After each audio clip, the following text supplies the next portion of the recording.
Bonjour, bienvenue, nouveau numéro de valeur ajoutée sur Boursorama. Aujourd'hui, on revient sur le marché du crédit parce qu'il se passe pas mal de choses sur le marché de la dette et pas seulement en France. Bonjour Laurent. Bonjour David. Laurent Calvet, directeur de la gestion obligataire chez Tikehau Capital. On va évidemment d'abord être un peu ethnocentré et parler de ce qui se passe chez nous en France. L'État français qui s'endette, on est toujours autour de un peu moins de 3,5% sur le 10 ans. 3,46, ouais. Voilà, on a donc eu un cinquième cette semaine Premier ministre en 2 ans.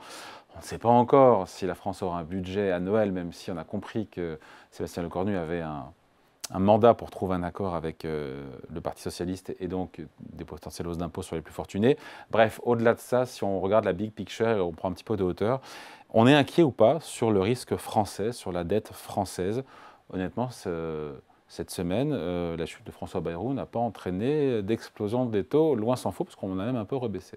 On a un petit peu rebaissé, oui. Alors on se finance aujourd'hui au même niveau que l'Italie, à 10 ans. L'Italie qui, je le rappelle, est triple B+, donc dans l'échelle de notation, alors que la France, elle, est double A-. Donc il y a quand même déjà pas mal de... Double A-, c'est bien mieux que triple B+, et donc logiquement, on devrait s'endetter moins cher. Hein. Exactement. Ça veut dire quoi? Qu'est-ce que ça veut dire? Ça que les marchés, en fait, nous ont déjà dégradés dans les faits. C'est ça, dans les faits. Alors après, dans les faits, vraiment, on verra peut-être aujourd'hui l'agence Fitch, mais même en cas de dégradation, peut-être qu'il n'y aurait pas de réaction, puisque ça a l'air d'être déjà dans les cours. Dans les prix. Exactement. Donc pas d'inquiétude plus que ça, mais le fait qu'on puisse avoir un budget ou pas de budget, ou un budget moins ambitieux. Je pense qu'il ne va pas y avoir quand même budget de compromis. Dérapage de déficit, puisqu'il semblerait qu'une majorité parlementaire soit quand même, se rassemble autour de l'idée de baisser les déficits. Après, c'est plus la mise en œuvre concrète qui se heurte à des divisions partisanes.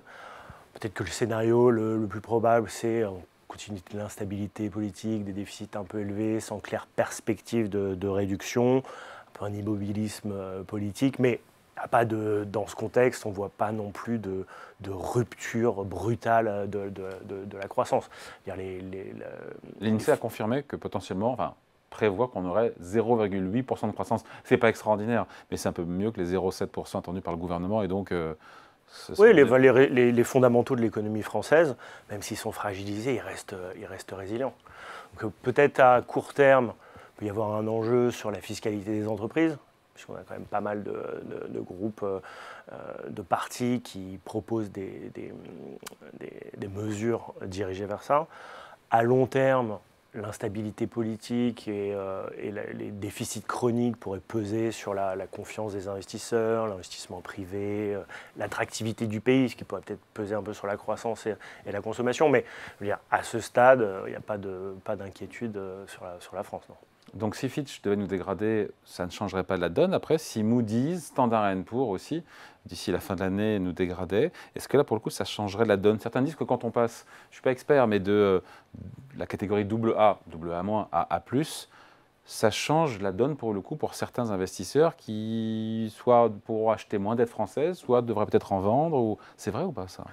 Oui, alors après, encore une fois, quand on voit que l'Italie, qui est triple B+, se finance au même prix, je veux dire, entre AA- et triple B+, il y a quand même de la marge. Ouais. Nous, on est à 113%, il me semble, de dette sur PIB. Ouais. L'Italie, c'est 150, c'est 135. 135. La Grèce, c'est 150. Et la Grèce, qui est, elle, par Fitch, BB+, se finance à 3,30. Donc, on a quand même de la marge. Bon. Donc, le message, c'est que dans la réalité des marchés financiers, la dette de la France et le taux auquel on se finance reflètent déjà une note qui est moins bonne que celle qu'on a aujourd'hui. Oui, et puis je vais même vous dire sur l'impact que ça peut avoir sur les entreprises françaises, la façon dont elles se financent. On a vu ces dernières semaines de grandes entreprises comme Elis ou Iliad, même Crédit Agricole, se venir sur les marchés de dette, lever des centaines de millions d'euros. Sans aucun problème. Sans aucun problème, avec des carnets d'ordre qui étaient sursouscrits entre 4 et 5 fois, avec des resserrements sur les coupons par rapport au coupon initial. Donc il y a quand même beaucoup de demandes, et le risque France en tant que tel, que ça soit au niveau du souverain ou au niveau de la dette d'entreprise semble quand même assez bien apprivoisé. Ouais. Après, la question de la soutenabilité, Laurent, on se la pose en France parce qu'évidemment, on s'intéresse à notre petit nombril, mais elle se pose aussi pour d'autres pays, Royaume-Uni, États-Unis, eux aussi, ils ont des déficits qui sont abyssaux. Hein. Alors, c'est sûr que ça s'inscrit dans une dynamique globale. Effectivement, là, on parle de la France, mais l'inflation et les craintes sur la soutenabilité de la dette, c'est quelque chose de mondial. On l'a vu aux États-Unis, je l'ai dit, au UK, en Allemagne, même s'ils sont très bons élèves, eux, c'est 60% de dette sur PIB. Mais avec leur plan de relance sur la défense et l'infrastructure, voilà, les taux longs allemands sont repartis à la hausse. Et c'est vrai que chez Tikehau Capital, nous, on tient cette vue depuis maintenant 2 ans, qui était un petit peu contrariante au début, parce que la vue de beaucoup d'investisseurs, c'était les banques centrales vont couper les taux d'intérêt, donc les taux globaux vont baisser. Court et long. Voilà, court et long. Et en fait, effectivement, il y a une vraie différence entre les taux monétaires directeurs des banques centrales et les taux d'intérêt sur les marchés. Et effectivement, on a plutôt une tendance à la pantification de la courbe, c'est-à-dire les taux courts qui baissent, ancrés par la politique monétaire, et les taux longs, eux, qui restent sur des niveaux élevés, voire augmentent, tirés par les craintes d'inflation et cette thématique de financement des déficits publics. Si on traverse l'Atlantique, il y a le cas des États-Unis.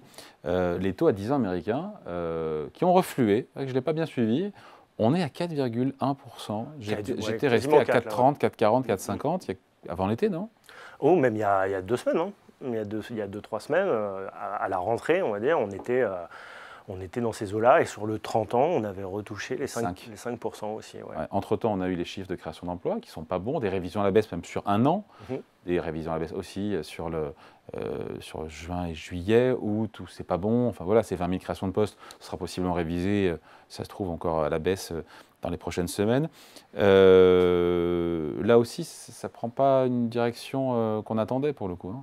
Non, on a eu les demandes d'allocation chômage aussi cette semaine qui ont été assez élevées, les plus hautes depuis 4 ans. Donc on voit qu'il commence à y avoir des tensions sur le marché de l'emploi.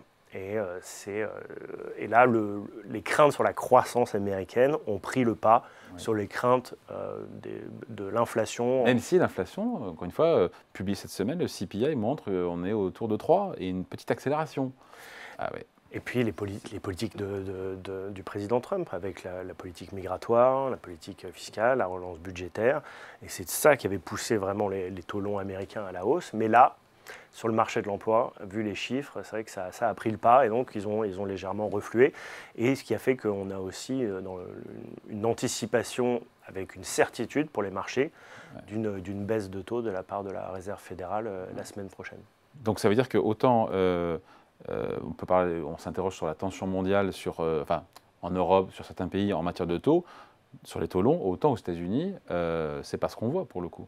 Ils ne sont pas sortis du bois non plus.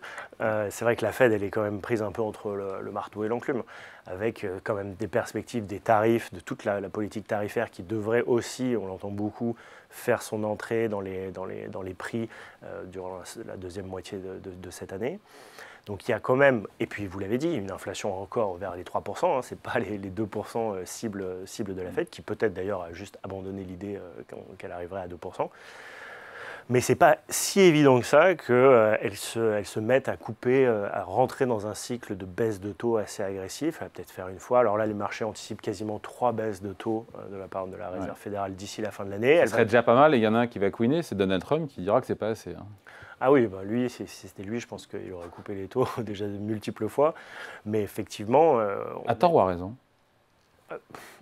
Là, vu le mandat de la Réserve fédérale, qui est la stabilité des prix et aussi le plein emploi, la stabilité des prix sur un plancher de 2%, on n'y est pas. Donc, et le marché de l'emploi commence à faiblir. Donc c'est vrai qu'elle est un peu entre les deux. Elle est coincée, et là, elle va choisir certainement de baisser une fois ses taux d'intérêt la semaine prochaine. Après, le faire trop, ça pourrait aussi engendrer une inflation très forte à l'avenir. Laurent, une fois qu'on a dit tout ça, l'analyse macroéconomique du marché de la dette sur les gros marchés, quel impact pour le crédit, notamment corporate? Est-ce qu'il y a du potentiel, et est-ce que le portage aussi, alors c'est deux choses différentes, mais est-ce que le portage sur les obligations d'entreprise, dont on a beaucoup parlé depuis maintenant 2 ou 3 ans, est-ce que c'est toujours d'actualité? Bien sûr, dans la mesure où les taux d'intérêt restent à des niveaux assez élevés, alors baissent très légèrement, en tout cas sur la, on va dire sur la partie moyenne de la courbe, comme il reste assez élevé, et quand on rajoute une prime de risque, qui peut être plus ou moins élevée en fonction du risque de l'entreprise, investment grade, les très bonnes notations, faible risque, prime de risque, haut rendement high yield, prime de risque plus élevée, le rendement global, quand on additionne ces deux-là, se maintient à plus de 5%. Et quand on regarde par exemple le rendement du dividende sur l'Eurostoxx 600, qui est à 3,5%, et qu'on regarde le rendement du haut rendement du high yield en Europe, qui est à plus de 5%, on dit que ça continue de faire beaucoup de sens pour son aspect toujours capitalisant, avec un soutien fondamental, des bons résultats. Alors effectivement, il y a de la dispersion, des mauvais élèves, on voit tous les secteurs exposés aux tarifs aussi, un peu en délicatesse, donc à éviter, faire de la sélection de valeur. Mais on constate toujours beaucoup de demandes. C'est ça, il y a toujours beaucoup d'appétence de la part des investisseurs pour le crédit, plus high yield, même si c'est plus risqué que l'investment grade. Des taux de défaut qui restent bas aussi, on est à 2%. Sur le high yield. Sur le high yield européen, donc c'est très contenu. Et il y a eu 7 milliards de demandes dans les fonds high yield européens depuis le début de l'année.